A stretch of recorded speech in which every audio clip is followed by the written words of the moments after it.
La vie est un rêve et tu en es le rêveur, le créateur. Je suis Flo de la Vega et je rêvais de créer un espace de partage, d'expression et de liberté. Dans ce podcast, je t'invite au voyage et à suivre ma voix et mon flow. Je t'amène dans mon univers, dans mon processus d'exploration et de transformation. Je te partage mes idées, mes questionnements, mes doutes et mes compréhensions. Bienvenue à toi dans le monologue du rêveur. Tu as l'opportunité de reprendre le pouvoir sur ta vie à chaque fois que tu poses ton attention sur des micro-détails, des micro-instants dans lesquels ton mental, ton ego, ta mémoire, tes schémas automatiques, tout ce qui te construit te fait agir d'une certaine façon. Tu es dans la rue, tu voudrais passer par un chemin, puis ton mental te dit « Oh non !» pour X ou X raisons, souvent liées à la peur.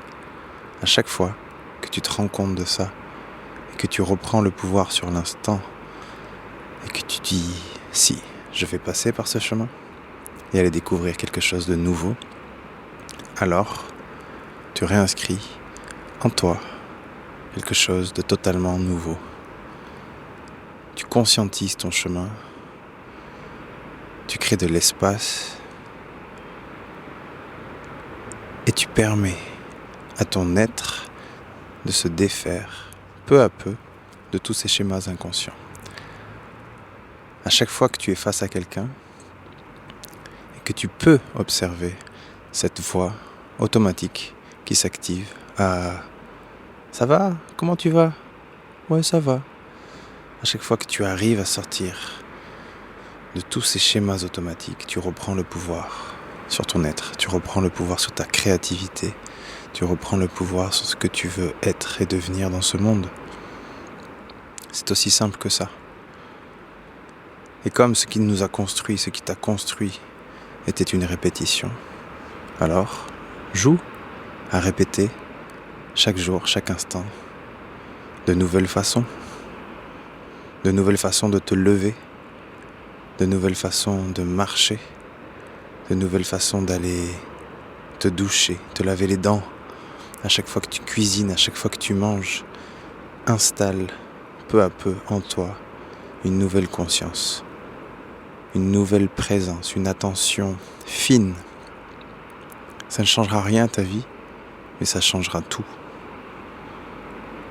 Tu ne seras plus dans cette espèce de matrice, dans cette espèce de machine à laver dans laquelle tu n'es qu'un spectateur. Tu deviendras alors le réalisateur, le créateur, l'acteur conscient de chaque instant. Et cette finesse de présence, de conscience, te fera passer dans une nouvelle dimension de réalité, dans laquelle tout est possible, dans laquelle la magie, qui était alors invisible et inexistante, deviendra ta réalité. Chaque instant deviendra magique, chaque rencontre deviendra magique, chaque connexion deviendra plus authentique, plus profonde, parce que tu laisseras ton authenticité, ta vulnérabilité être face à quelqu'un, au lieu de cacher, au lieu de dire non, je peux pas dire ça parce que, non, je voudrais pas lui dire ça parce qu'il pourrait penser que. Être honnête et dire je ressens ça, je suis dans cette énergie, je suis momentanément dans telle émotion. Cet accès à ta vulnérabilité, cet accès à ta réelle énergie profonde, à ta créativité, à ce que tu es profondément, créera des connexions, elles aussi magiques, qui viendront réparer des choses en toi, qui viendront installer une confiance avec l'autre, une confiance en la vie. Je crois que c'est ça que j'ai envie de te dire, et c'est vers ça que j'ai envie de t'inviter, ces micro-détails. Ce podcast pour moi c'est une façon de te répéter ce que je me répète chaque jour.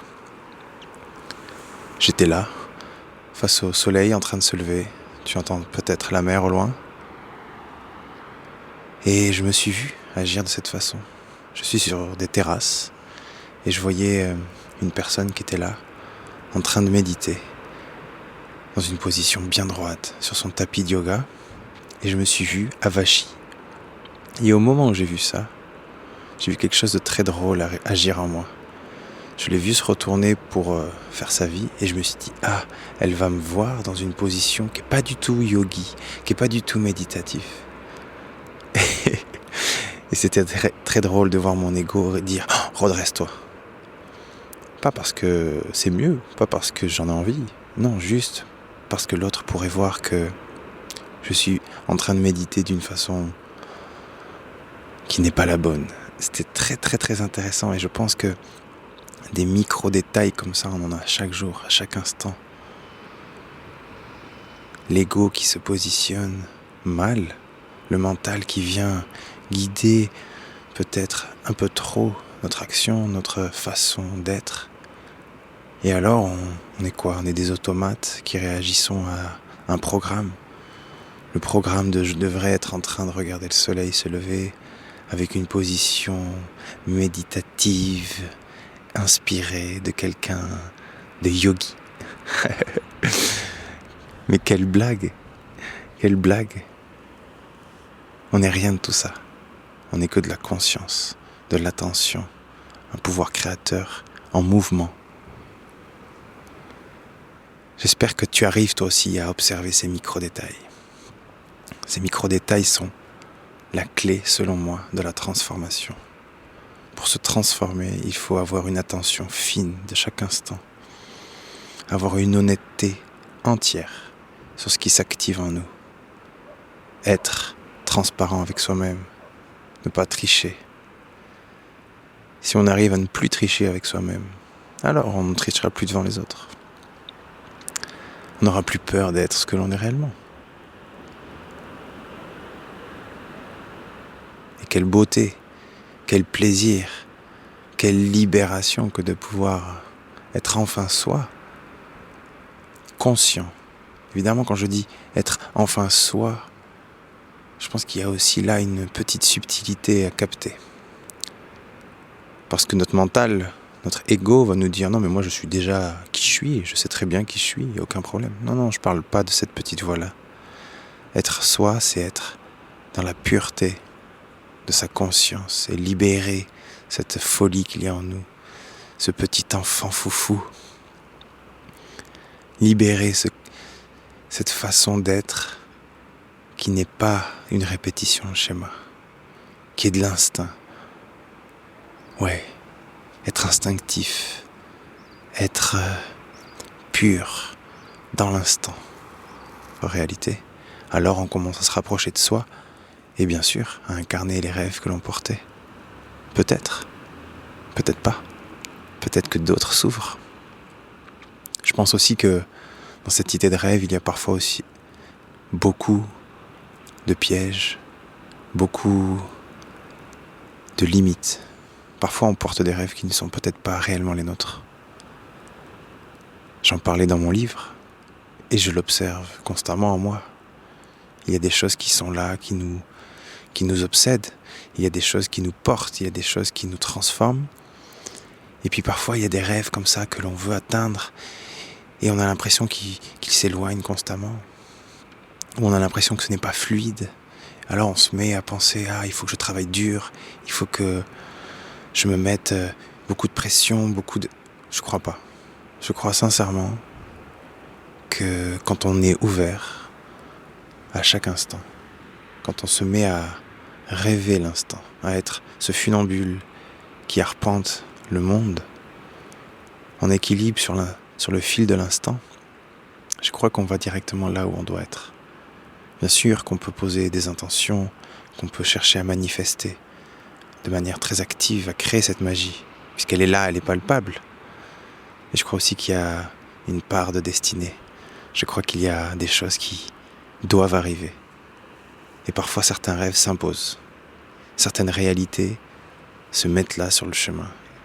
Et c'est alors là que l'on doit être le plus créatif et canaliser toute cette énergie pour manifester. Voilà de quoi j'avais envie de te parler ce matin.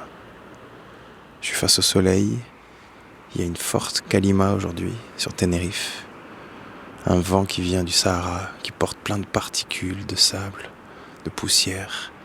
Alors le ciel est voilé, c'est magnifique.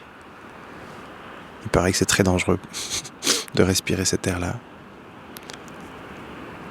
Mais je crois qu'il faut vivre dangereusement, chers amis. Je crois qu'il faut s'aventurer. Je crois qu'il faut chercher là où ça fait peur. Un petit peu. Un tout petit peu. Et puis un petit peu plus. Aller chercher là où ça frétille en nous. Là où ça bouge. Là où c'est instable. Quelle vie magique on s'offre quand on va vivre dangereusement dans l'insécurité, dans le nouveau, pour y installer notre attention. Je crois que c'est ça l'intérêt aussi de chaque instant, d'être totalement conscient, d'être totalement dans son pouvoir, pour que les moments les plus instables, les plus difficiles, les plus challengeants, les plus deviennent alors des défis excitants. Parce qu'on connaît, on a ce fort intérieur, on a cette connexion, ce centre-là, on le connaît, on le cultive chaque jour. Et on sait qu'on va pouvoir traverser n'importe quel défi. Et on sait aussi qu'on va pouvoir en tirer énormément de choses, qu'on va pouvoir apprendre, se découvrir dans une nouvelle facette, changer de peau. Je crois que c'est ça, une des clés de l'existence, changer de peau, se transformer, ne jamais arrêter. Ne jamais s'arrêter à une étiquette, à un concept de qui l'on est. Ah ça y est, je me suis enfin trouvé. Non, tu as découvert, là, à cet instant, une partie de toi. Tu t'es libéré de quelque chose, mais le chemin est infini. Le chemin ne s'arrête jamais. Et qu'est-ce que c'est beau. J'espère que tu es sur ce chemin. J'espère qu'on se croisera sur ce chemin. Je sais qu'on est déjà en train de se croiser sur ce chemin. Tu es là.